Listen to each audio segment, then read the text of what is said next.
We're looking at the Saṁyutta Nikaya in the chapter Satipaṭṭhāna Saṁyutta, variations on a theme around the Satipatthana teachings. So for today, we have a wonderful sutta. I'm going to put it up on the screen.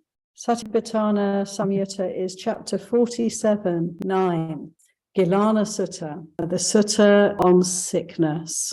And this is a very touching sutta because it gives us a glimpse at the life of the Buddha in his old age. So I have heard. At one time, the Buddha was staying near Vesali, at the little village of Beluva. There, the Buddha addressed the mendicants. Mendicants, please enter the rainy season residence with whatever friends or acquaintances you have around Vesali. I will commence the rainy season residence right here in the little village of Beluva. Yes, sir, the mendicants replied, and they did as the Buddha said. While the Buddha commenced the rainy season residence right there in the little village of Beluva. After the Buddha had commenced the rainy season residence, he fell severely ill, struck by dreadful pains, close to death. But he endured, unbothered, with mindfulness and situational awareness. And here we see this phrase, sati-sampajañña, which is oft repeated, isn't it, in the Satipaṭṭhāna Sutta. Sati-sampajañña, with mindfulness, and Bhante Sujato translates Sampajanna as situational awareness. With clear comprehension is the way that Bhikkhu Bodhi translates this word. Sampajanna. Pajano. Jhana is to know. Pajano is like a sort of emphasis to really know, to know well, to know clearly. Sampajanna. Sam is another prefix. With. To really bring all the attention to clear comprehension, to clear understanding. Mindfulness plus plus. It's an emphasis, isn't it, on the quality of mindfulness, awareness. So to have this degree of mindfulness, the Buddha, he's sick. He's even on the verge of death, but he's not suffering. He's enduring peacefully. So this is a very good teaching for us, isn't it? And a pointer for us. This is the way that we can relate to sickness, to illness, even to the point of death. If we have this quality well developed of sati-sampajañña. So the Buddha endured unbothered with mindfulness and situational awareness. Then it occurred to the Buddha, it would not be appropriate for me to become fully extinguished before informing my attendants and taking leave of the mendicant Sangha. To pass away. The Buddha uses this phrase, fully extinguished, which is the translation of parinibbayayam, parinibbati. When we pass away, if we have no residue of greed, hatred, or delusion, if there's no unfinished business, then this is the event. Parinibbana. There's a disappearance, there's an extinguishment, it's over. And that is very fine. There's nothing left to hold on to. So it's actually a very interesting way that the Buddha describes his death, his passing. as becoming fully extinguished. However, he's saying this is not the time. I can't do this yet. I can't let go yet because I have to inform my attendants and take leave of the mendicant Sangha. So he continues, why don't I forcefully suppress this illness, stabilize the life force and live on? And this is what he did. Then the Buddha's illness died down. So this is very interesting, that the Buddha could actually suppress the illness, stabilize the life force, and live on. This word for stabilizing the life force, I just want to point out, because we see this in other places. The life force, jivata sankhara. The sankhara is like condition, like a formation, isn't it? And jivata, the life formation. So this life formation, what does the Buddha do? Aditaya. He stabilizes it. This word aditana may be familiar to some of us. Determination. We recognize it as one of the parami. When we determine, I'm going to sit and meditate now for an hour or half an hour. We make an aditana, we make a determination, and this is developing this parami, this good quality. And in this case, the Buddha is talking about his determination to maintain and continue jivata sankhara, the life force. Quite a lot of interesting biography of the Buddha here. What is sati-sampajañña? What is it to clearly comprehend? In this context, to me, it's very different from what we might at first think. To clearly comprehend something, we might think is to study something in depth, to really know a lot of stuff, or to have an intelligence around something that's kind of intellectual, that's kind of in the head, to do with thinking, to do with being clever or being educated. And it's none of those things, of course. Sati-sampajañña is much more profound. It's to really clearly comprehend our experience moment to moment. The Buddha gave us the 4 Satipaṭṭhanas, the 4 resorts, or the 4 aspects of experience that we can explore thoroughly. And it is to this that we want to apply clear comprehension, sati-sampajañña, mindfulness, awareness. So to the body, to the feelings in the body, to the state of mind, and to the mental processes that we experience, the thinking, the concepts, the memories, and so forth. There's all the experience out there, and then there's that which is experiencing. And the Buddha is asking us to point our energy, our attention, away from that which is out there and bring it in, bring it here. It's a different lens, isn't it? It's a different perspective. And it is the seeing of experience, not the experiencing in terms of being immersed in our experience, lost in our experience, caught up in the flood, caught up in the streams and the currents of experience. No, we're stepping back and we're witnessing and observing. And this with clear comprehension, this knowing. And it's not easy for us to make that kind of distinction, but the way that we can begin to do so is through meditation practice, right? So it's through simplifying, slowing things down, making space, making time to stop interacting constantly with the world and put it aside. As in the Satipaṭṭhāna Sutta, the Buddha says, putting aside covetousness and grief for the world. So we're renouncing the world. We're just stopping for a while, pausing, pressing the pause button. And when we do that, we have the chance, isn't it, to come to the experience of being here and what's actually happening for us. And what is actually happening for us? Well, we can observe it's the four Satipatthanas that are apparent, that are our real experience.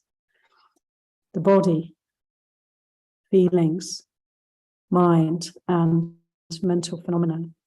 And so this clear comprehension, contemplate the meaning, investigate for ourselves, and to experience it through making time to practice meditation, and then to take that mindfulness that we're developing in our meditation practice and apply that to all that we do, to every moment, to every physical experience, to every mental experience. Be the observer, be the knower with clear comprehension. It's such a wonderful experience, isn't it, to begin to extricate ourselves from being caught up in experience to actually seeing, knowing what's going on. We're caught up in a hindrance and we hear the Buddha's teaching about the 5 hindrances and we recognize, oh, this is anger, this is aversion. As soon as that happens, we're no longer the angry person. We're observing Dhamma. It's a beautiful thing, isn't it? And we can all do this. So this potential, this possibility, this is to be developed. It's a kind of a story, this sutta. It's telling us about a particular episode, isn't it, in the Buddha's life? And it's rather matter of fact almost that we're learning that the Buddha made this decision to prolong the life. I just think that's really interesting and not necessarily that easy to understand. But maybe we have a certain amount of experience of that kind, like when you get sick and you have to do something, and something in the mind can just sort of say, right, I've still got to do this thing and I'm going to do it. And then afterwards I can collapse. And we're able to do that. Probably anyone who's a parent here would know what I'm talking about. When you've got children, I'm pretty sure people find amazing resources of stamina and energy just to keep going when they have to look after the kids. And then once that's over and you're free, you can actually get, properly sick. And I noticed that I've come across people who've spoken in this way, that again, aditana, that energy, that determination, we have extraordinary power. This mind is very powerful. But of course, we can also reflect that at the end of the day, we all have to die. And there's only so much we can do to control these bodies. They have their karma and sicknesses come and go. And we're not really able to get involved in that process. We can only learn from it and observe it. Through this experience of serious injury, serious illness, the mind can be very challenged in these situations. And it's just very interesting for us to contemplate what would it be like to have a mind that's not afraid, that there's no possibility, there's no chance for any kind of fear, aversion, desire to come up. So what would that be like? There's a body that's very sick, it's close to death. That's how it is. I like the pictures of the art representations of the Buddha's parinibbana when he did pass away, parinibbana, extinguishment.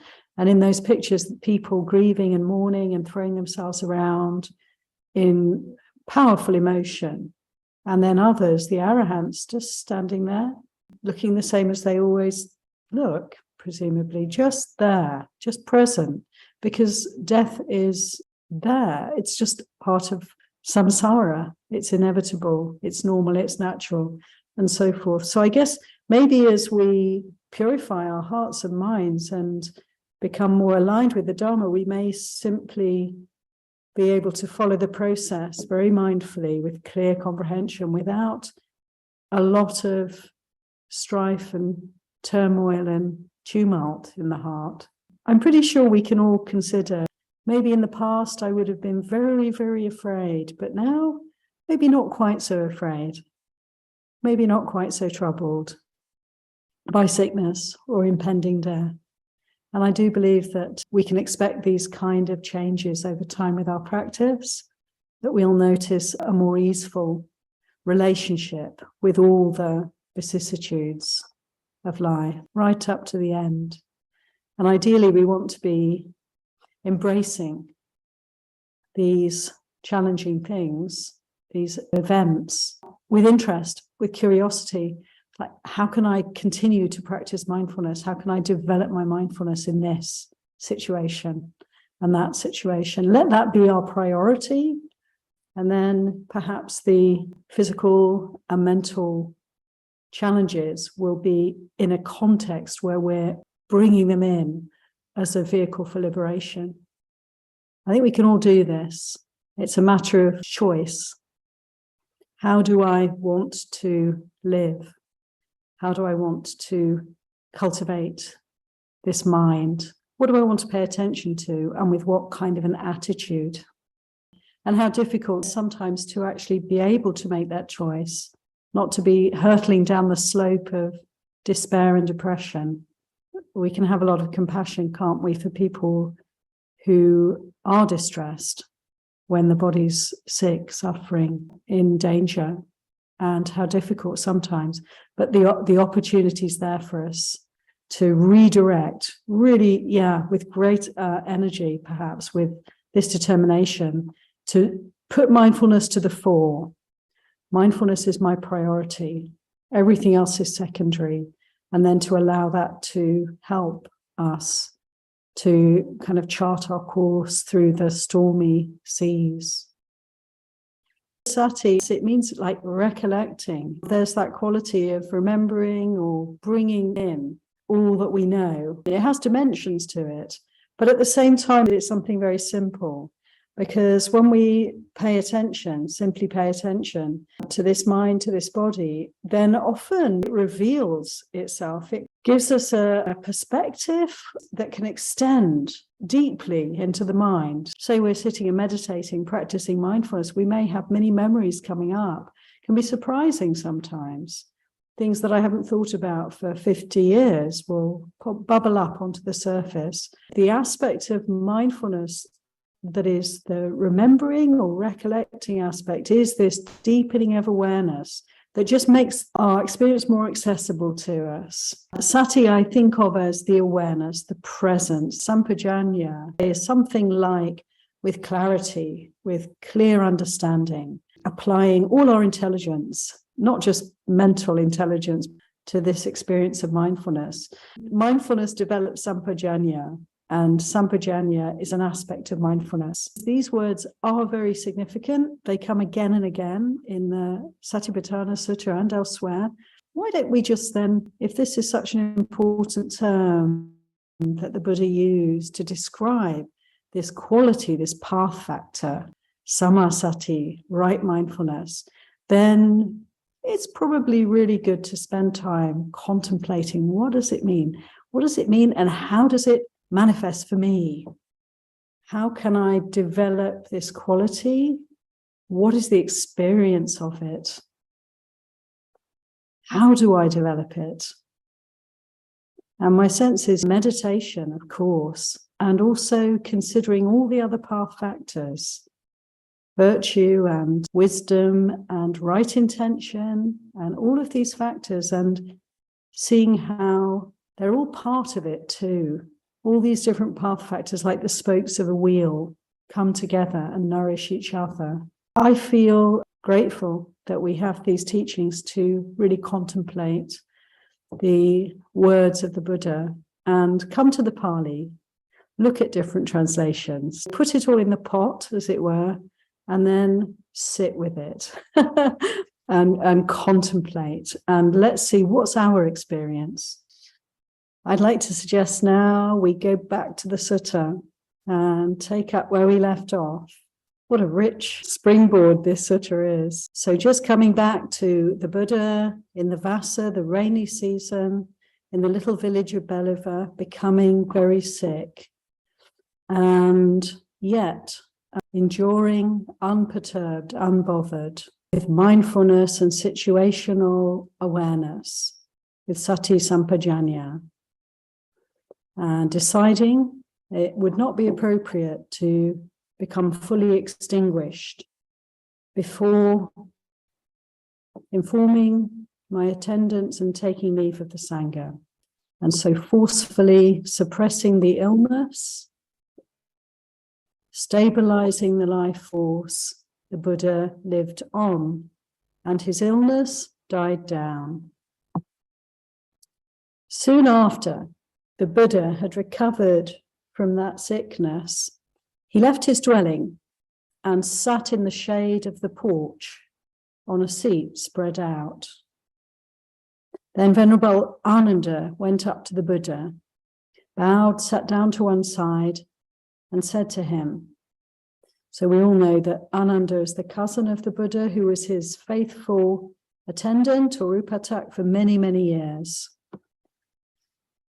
He said to the Buddha, sir, it's fantastic that the Buddha is comfortable and that he's all right, he's well.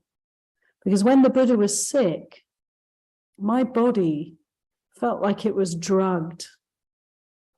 I was disorientated, and the teachings didn't spring to mind. Still, at least I was consoled by the thought that the Buddha won't become fully extinguished without making some statement regarding the Sangha of mendicants. So that's interesting, isn't it? We're hearing that Ananda was very perturbed by the Buddha's illness. Ananda was not a fully liberated person. He was still subject to desire and aversion and confusion. And so he was quite upset, and his mind was confused, and he felt as if he was drugged, and he couldn't bring up the teachings to console himself, to guide him through this difficulty. Those who are close to us, who are dear to us, when they become grievously ill, when they're in danger, how it affects our minds. So Ananda was struggling, but he had the idea, he had the conviction really that the Buddha can't go. He won't go at this point. There would have to be some kind of announcement or some other processes that need to happen first. Ananda was so close to the Buddha. He really knew and understood many things. He could be a great support and a help to the Buddha and a great intermediary between the Buddha and other people. The Buddha replies to Ananda. He says, but what could the mendicant Sangha expect from me now, Ananda? I've taught the Dhamma without making any distinction between secret and public teachings. The realized one does not have the closed fist of a teacher when it comes to the teachings. So this reminds me that the Satipaṭṭhāna Sutta teachings are for beginners, are for those who are practicing the path, who've been practicing for many years, and it's also for those who have come to the end of the path. The full resource, the mindfulness practice, is exactly the same. There's no distinction. We may have different experiences. Our understandings may differ, but the actual practice is not any different. There's no secret teachings, there's no higher teachings, there's no esoteric teachings, there's no initiations. In the words of the Buddha, the teachings of the Buddha are for everyone. And again, the sense is that they are open, they are available, they're here for us. We don't have to jump through hoops. We don't have to have any kind of intermediaries, actually. The teachings are here and there's nothing kept back. So this for me is a very beautiful passage where the Buddha's saying this. There's no closed fist. It's an open hand. There's an open invitation here. It's something very refreshing about the Buddha's teaching and about the Sangha life also. I mean, our community, in the Buddhist community, actually there's no hierarchy. There's no organization. There's no ecclesiastical authorities that the Buddha stipulated. Not at all. The Buddha gave each one of us the agency, the autonomy. The teachings are here for you. And in the Sangha, for the nuns and monks, it is remarkable, actually. the Vinaya structure, that it is this mutual support network, the way we make decisions, the way we operate, ideally and properly, is very empowering of each person within the Sangha. The Buddha again and again emphasized, didn't he, that we can be independent in the Dhamma teachings. They're here for each one of us. And it's up to each one of us to put them into practice. Here we're hearing from the Buddha something different from the many spiritual teachings in his day. There's nothing hidden here. There's nothing obscure. It's all open and available for each one of us. And the Buddha says, if there's anyone who thinks, I'll take charge of the Sangha of mendicants, or the Sangha of mendicants is meant for me, let them make a statement regarding the Sangha. The realized one doesn't think like this. So why should he make some statement regarding the Sangha? And this is just worth pausing, because the Buddha is renouncing any kind of authority. It's really something to take in. Here he is, the teacher, the leader. Our human nature, or our enlightened nature, we often like to create figures of authority, don't we? And to give our power away, to rely on them. Look at all the religions, with all respect. Many religions are asking us to give our agency away to the priest, to God, to the higher power, to have faith in certain things, but not to think too much or to investigate too much, just to accept our place in the scheme of things. Well, the Buddha here, leader of this whole Sangha, in his day, in his own lifetime, many, many followers, thousands of followers, lay and monastic. And he's saying, I have nothing to say about the Sangha. I'm not an authority. He's really saying I'm not a worldly authority, isn't he? Because he's an authoritative teacher. He's teaching the Dhamma, but he's not a leader. Ananda was trying to get him to take up that role, to be that. And the Buddha's here telling us something very important, I think. There's much to contemplate here. The Buddha says, now I am old, elderly, and senior.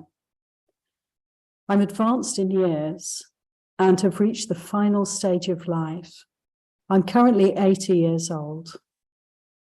Just as a decrepit cart keeps going by relying on straps, in the same way, the realized one's body keeps going by relying on straps, or so you'd think. This very touching image, which I'm sure is familiar to many of us, where the Buddha compares himself to an old cart held together by bits of leather, thongs, and bits of rope. Very touching. In other places, he talks about this shaky, very shaky vehicle now. Very difficult to maneuver around, a burden that he's carrying. Can we relate to that? Those of us who are a little bit older, perhaps, can relate very well to that. People taking lots of medicines to keep them going, perhaps with various supports, physical supports, isn't it? As we get older, we have medicines, we have walking sticks and frames and all sorts of appliances, perhaps in our homes, to enable us to get about. And it's all very poignant, isn't it? And then the teeth fall out one by one, and the eyesight goes, and the hearing aids have to be put in, and so forth. Like a cart held together with straps, not easy to bear. So this was also the Buddha's experience. He also had an aging body. In his day, I guess he was probably very elderly indeed at 80. So everything was a struggle. The Buddha went on, sometimes the realized one, not focusing on any signs, and with the cessation of certain feelings, enters and remains in the signless immersion of the heart, only then does the realized one's body become more comfortable. So the Buddha practicing meditation. How many of us experience when we meditate an easing of physical difficulties? It may not be that pain goes away, but there can be a different relationship with that pain. It's something to investigate. Where we have pain, our inclination would be maybe quite naturally, first of all, to go somewhere else, as it were, to distract ourselves or to focus our attention on something else, or to take a painkiller, something to just get rid of it for us. And yet, it can be that we try meditation and feel, really, this is very difficult because I don't have any other object to pay attention to right now. There's just this pain. It's very predominant for me. But this is a place to continue investigating, because if we can learn to sit with pain, to allow, to open our attention, our mindfulness to painful feeling, we can begin then to find ways of shifting our attitude towards it. So what we're really observing is unpleasant feeling and aversion. And when we truly allow ourselves to be present for these experiences, then of course they have a chance to change and different things can reveal themselves. But it's quite a journey. I think here the Buddha is talking about samadhi practice, so the ability to really focus and enter into great stillness of heart, of mind. And this is something we all want to develop in our practice, to develop the ability to really pay attention in a very sustained way and to become one-pointed in our mindfulness. And there are dimensions of peace and well-being that are available to us as we develop in this way.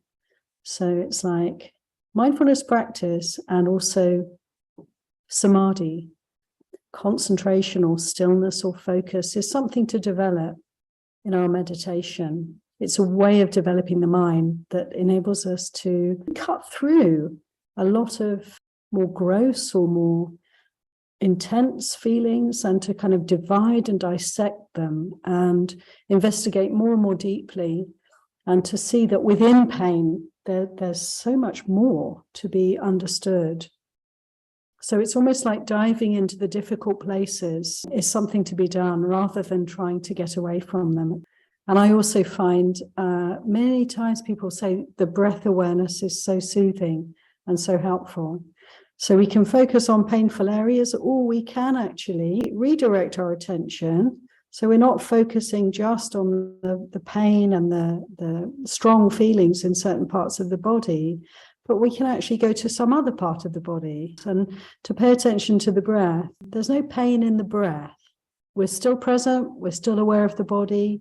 We're just enabling ourselves to stay present without being overwhelmed. I know people will sometimes say, oh, go to the hands, go to the palms of the hands, or to the feet, or to the top of the head, all these extremities. That really works very well because the feeling in those parts of the body is often quite pain-free. Not always, of course, but to pick an area that's not painful and to just get really tuned into the subtle sensations that are there. So a real redirecting of the attention. I would say both are valuable, both to pay attention elsewhere and also to come back from time to time and investigate painful areas, but just knowing when the time's right, to learning when it's right, when it's good for the heart to move away from that and come back to something more neutral. I'd like to come to the wonderful conclusion together.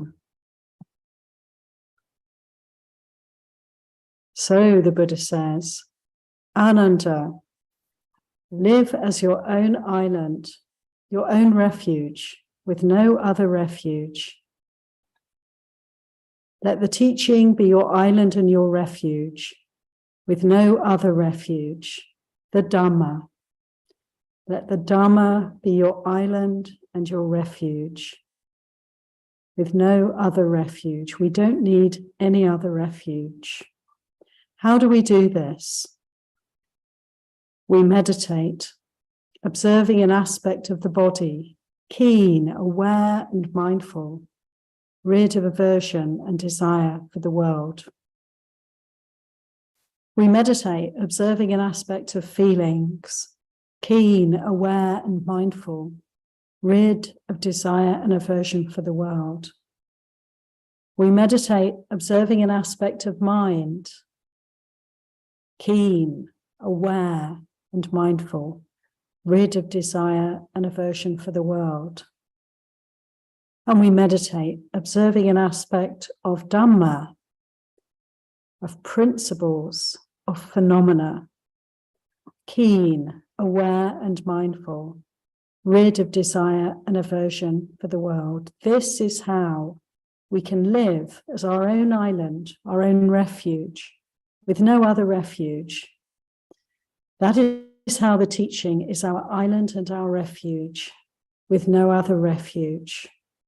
The Buddha says, whether now or after I've passed, any who shall live as their own island, their own refuge, with no other refuge, with the Dhamma as their island and their refuge, those mendicants of mine who want to train shall be among the best of the best.